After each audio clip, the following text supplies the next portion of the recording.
Test 4. This is the IELTS listening test. You will hear a number of different recordings and you will have to answer questions on what you hear. There will be time for you to read the instructions and questions, and you will have a chance to check your work.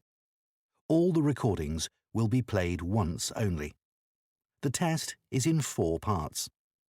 At the end of the test, you will be given 10 minutes to transfer your answers to an answer sheet. Now turn to Part 1.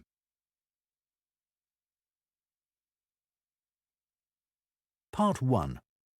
You will hear a supervisor in a supermarket talking to a new worker on her first day. First, you have some time to look at questions 1 to 6.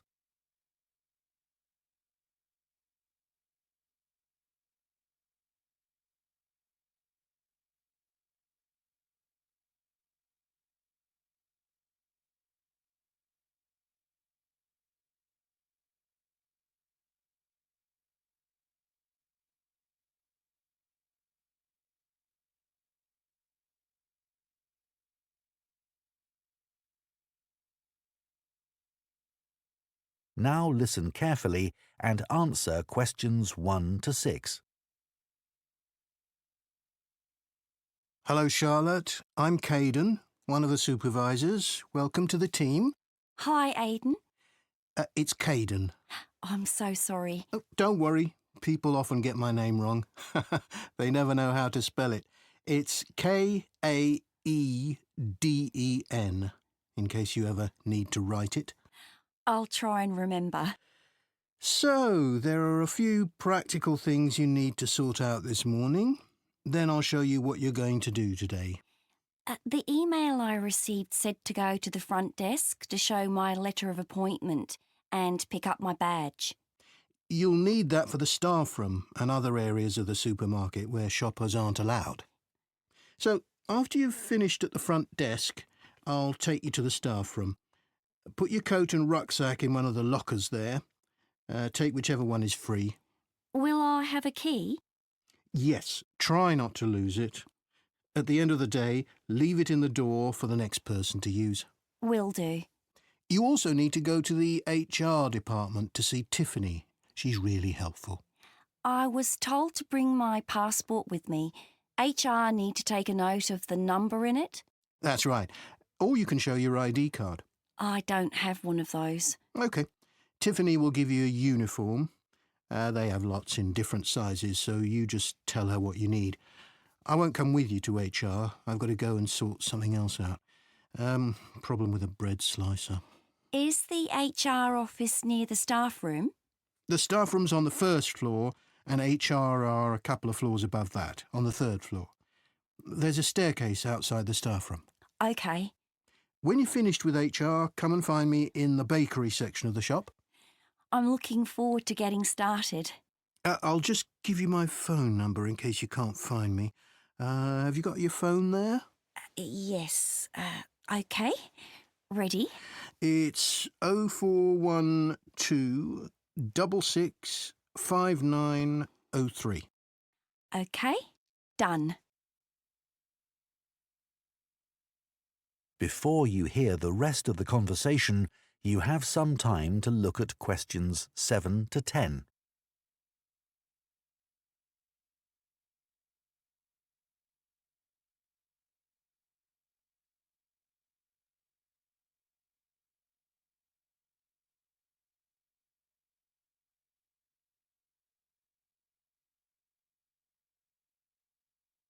Now listen and answer questions 7 to 10.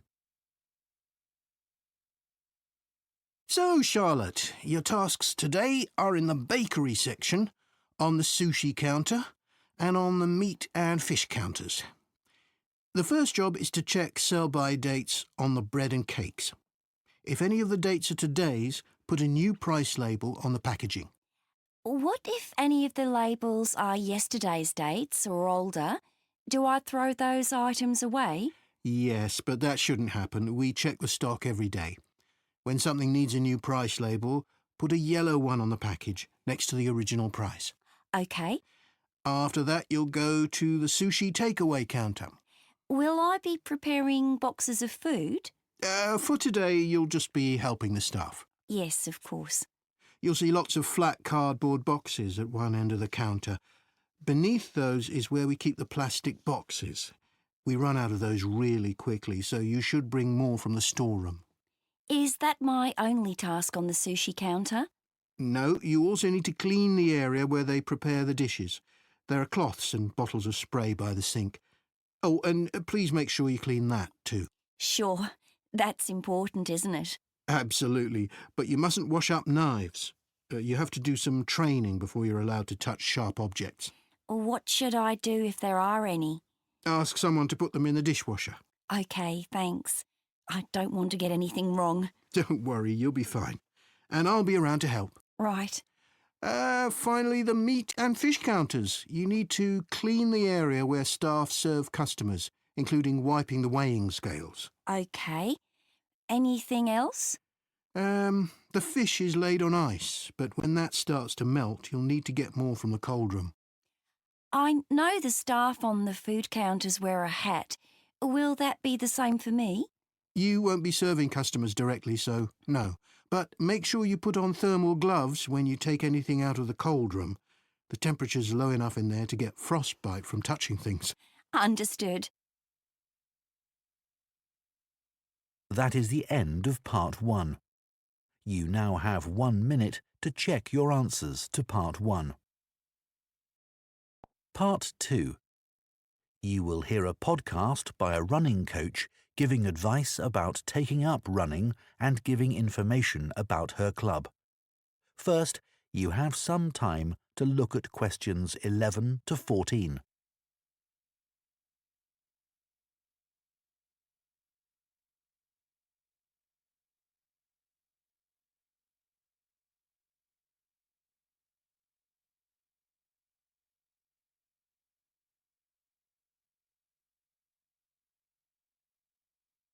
Now listen carefully and answer questions 11 to 14. My name's Liz Fuller and I'm a running coach with Compton Park Runners Club. Welcome to my podcast. If you're thinking about taking up running, I'm here to help. There are many training programs available online which aim to help people build up to running 5 kilometres. Some of them are great, and thousands of people of all ages are taking part in 5-kilometre races across the country as a result. People like them because they're easy to follow and don't push them too hard. However, they don't work for everyone, especially if you suffer from something like a heart condition or asthma, because they're aimed at people with average fitness and running ability. Another thing is that everyone is different, and if you have any specific questions related to your needs, there's no one to provide any answers. I have a couple of simple tips I always give to new runners. I expect you've been told to run very slowly until your fitness increases. Well, I find that can prevent progress. You should run at a speed that feels comfortable, but time yourself and try to run a bit faster each time. Listening to music can be very helpful. It takes your mind off things and helps your body get into a rhythm.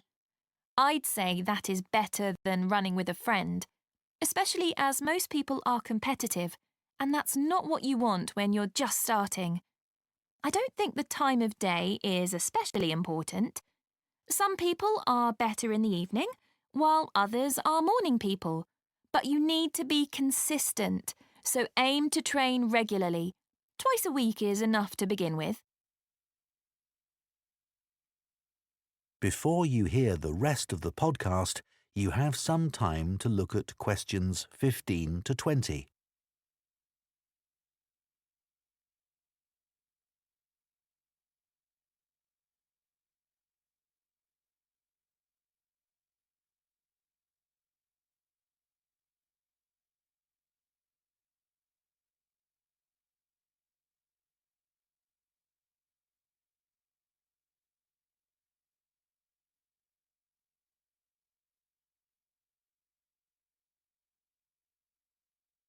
Now listen and answer questions 15 to 20.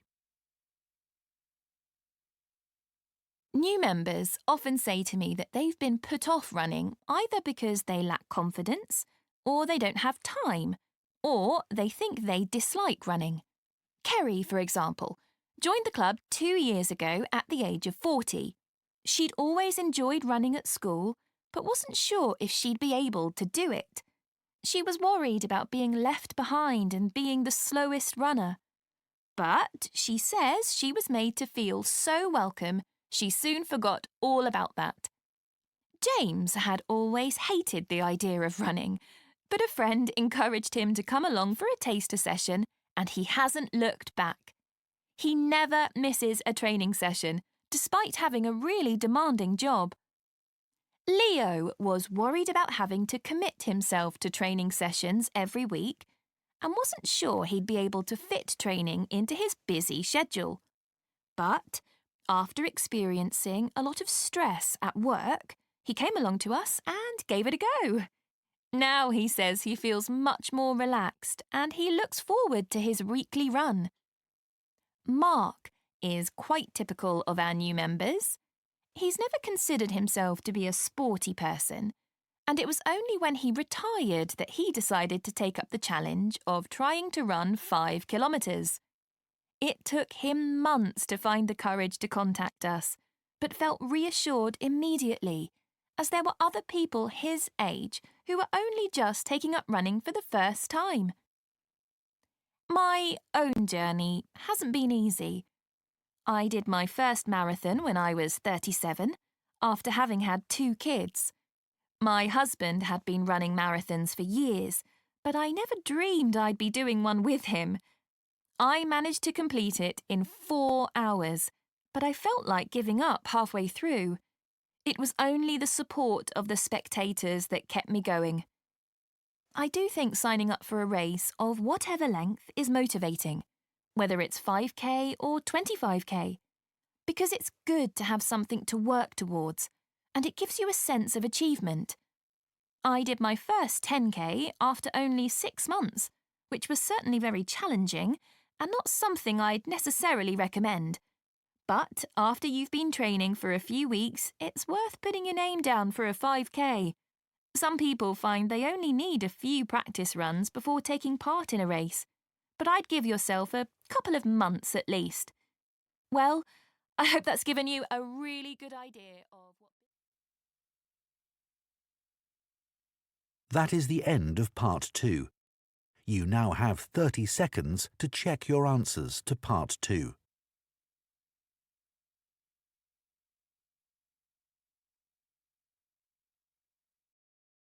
Part 3. You will hear 2 students called Jane and Kieran talking about books. First, you have some time to look at questions 21 to 25.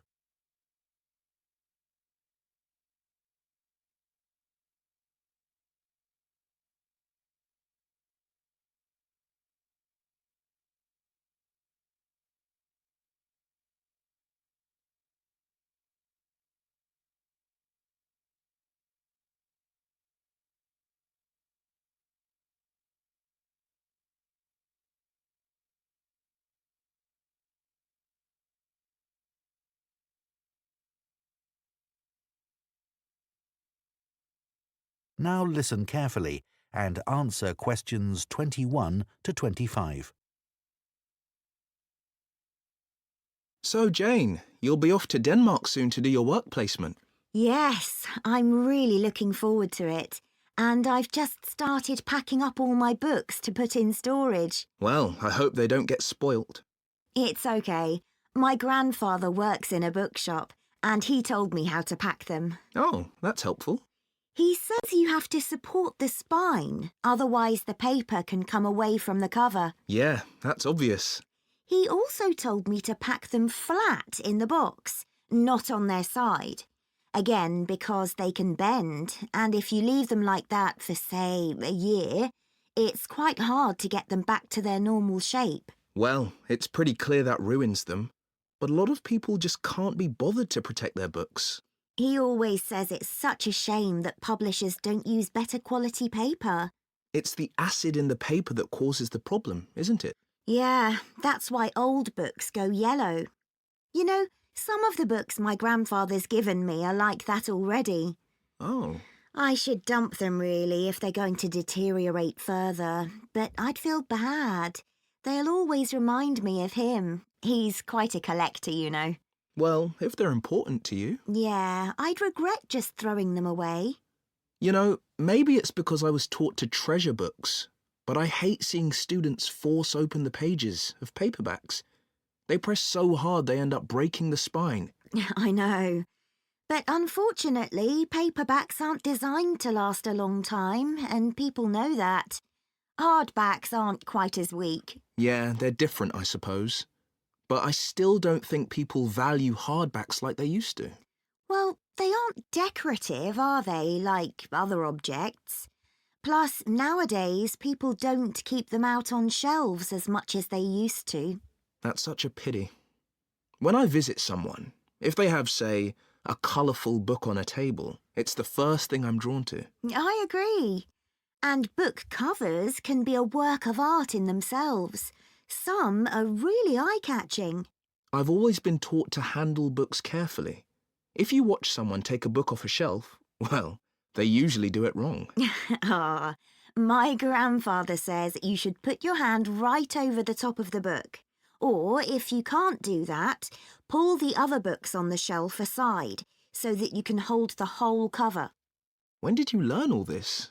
He watched me pull a heavy book off the shelf when I was small, and it fell on the floor and broke apart. Oh dear. Oh, I can still remember it. You know what I really like? What? The smell of new books. Me too. My parents used to laugh at me when I was a kid because I loved putting books up to my nose, almost as much as reading them. New books aren't cheap though, are they? I guess we're lucky we can buy them. My grandfather stocks second-hand books as well as new ones, and they don't smell quite as good.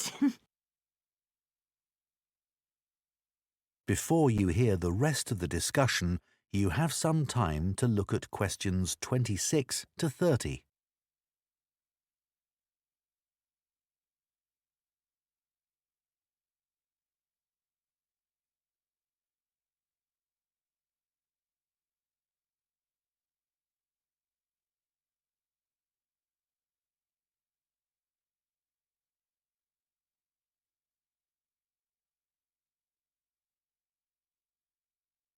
Now listen and answer questions 26 to 30. I'd love to have a bookshop like your grandfather. What's it like? Well, it's quite big. It's got 2 floors and an attic, and he stocks all kinds of books, really. I guess he treasures things like first editions and other rare books. Yeah, you might think he'd keep those in the attic or somewhere. So they'd be hidden. Yeah, but he likes people to know that he has them. So he puts them out in the shop, but makes sure you need a ladder to get them. Right, that would prevent any thefts. Uh-huh. Does he stock books for children? He does. He particularly likes to encourage kids to read. He always says that he used to sit under the stairs as a child with a pile of books and read them all. Is that where he keeps them then? Not exactly. He's got a dedicated area on the ground floor with cushions so that parents can enter with their toddlers, go there and spend some time reading to them. Oh, cool. And then there's a place for pushchairs by the front door and a cafe if anyone needs refreshments. That's good to know. As I said, it's a big shop and there's a storage area out the back as well. Oh, what does he keep there? Books he wants to throw away? He hardly ever throws anything away. He just leaves unwanted books by the front door for customers to take. Well, that's very nice. Yeah. And books people or institutions have requested, they all go at the far end. Oh. He thinks it's best to keep these out of the main shopping area as they're boxed and new. Did you get your course books from him? Naturally. He stocks books for a lot of the colleges. He used to keep these books on the first floor, But now there's a new university in my hometown. He's moved them downstairs to attract the students. They're actually part of the coffee shop, on low shelves all around it. Pretty central then. You'll have to take me there sometime. That is the end of Part 3. You now have 30 seconds to check your answers to Part 3. Part 4. You will hear part of an environmental studies lecture on tree planting. First, you have some time to look at questions 31 to 40.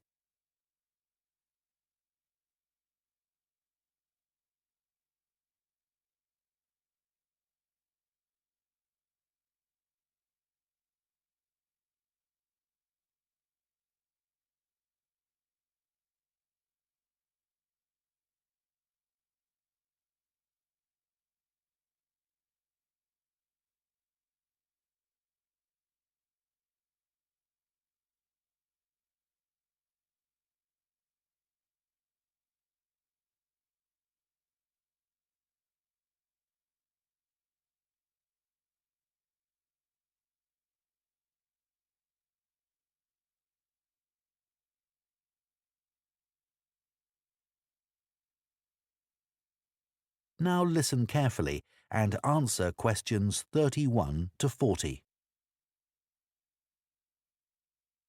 Tree planting now dominates political and popular agendas and is often presented as an easy answer to the climate crisis, as well as a way for business corporations to offset their carbon emissions. But unfortunately, tree planting isn't as straightforward as some people think. When the wrong trees are planted in the wrong place, it can do considerably more damage than good, failing to help either people or the environment. Reforestation projects are currently being undertaken on a huge scale in many countries, and it's crucial that the right trees are selected. A mix of species should always be planted, typical of the local natural forest ecosystem and including rare and endangered species, in order to create a rich ecosystem. It's important to avoid non-native species that could become invasive. Invasive species are a significant contributor to the current global biodiversity crisis and are often in competition with native species and may threaten their long-term survival. Restoring biodiversity that will maximise carbon capture is key when reforesting an area, but ideally any reforestation project should have several goals. These could include selecting trees that can contribute to wildlife conservation, improve the availability of food for the local community, and maintain the stability of soil systems. Meeting as many of these goals as possible, whilst doing no harm to local communities, native ecosystems and vulnerable species, is the sign of a highly successful tree planting scheme. To ensure the survival and resilience of a planted forest, it's vital to use tree seeds with appropriate levels of genetic diversity, the amount of genetic variation found within a species essential for their survival. Using seeds with low genetic diversity generally lowers the resilience of restored forests, which can make them vulnerable to disease and unable to adapt to climate change. Choosing the right location for reforestation projects is as important as choosing the right trees. Ultimately, the best area for planting trees would be informally forested areas that are in poor condition. It's better to avoid non-forested landscapes, such as natural grasslands, savannas or wetlands, as these ecosystems already contribute greatly to capturing carbon. It would also be advantageous to choose an area where trees could provide other benefits, such as recreational spaces. reforesting areas which are currently exploited for agriculture should be avoided, as this often leads to other areas being deforested.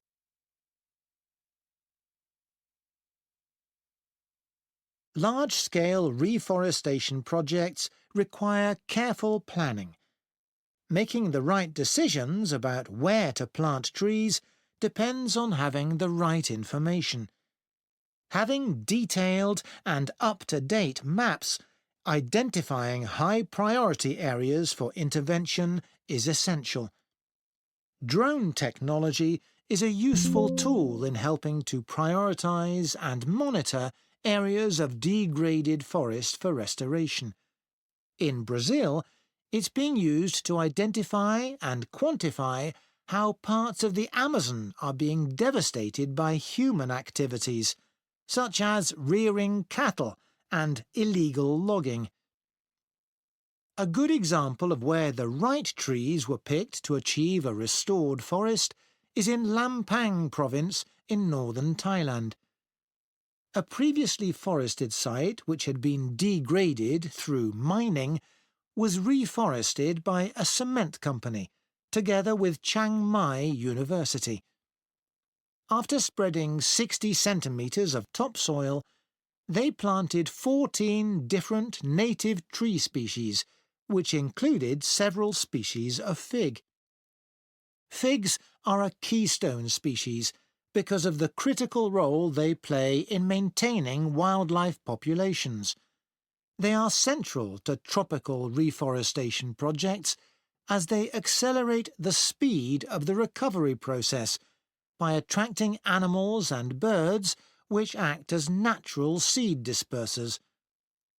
This helps to promote diversity through the healthy regrowth of a wide range of plant species. Unlike the majority of fruit trees, figs bear fruit all year round, providing a reliable food source for many species. At this site, for example, after only 3 rainy seasons, monkeys started visiting to eat the fig fruits, naturally dispersing seeds through defecation. Reforestation projects should always aim to make sure that local communities are consulted and involved in the decision-making process. The restoration of mangrove forests in Madagascar is an example of a project which has succeeded in creating real benefits for the community. Destruction of the mangrove forests had a terrible impact on plant and animal life, and also badly affected the fishing industry, which was a major source of employment for local people living in coastal areas. The reforestation project involved hiring local people to plant and care for the new mangrove trees. Millions of mangrove trees have now been planted, which has resulted in the return of a healthy aquatic ecosystem. The mangroves also act as a defence against the increased threat of flooding caused by climate change. What's more, the local economy is more stable, and thousands more Madagascans are now able to send their children to school. One other important point to consider. That is the end of Part 4. You now have 1 minute to check your answers to Part 4.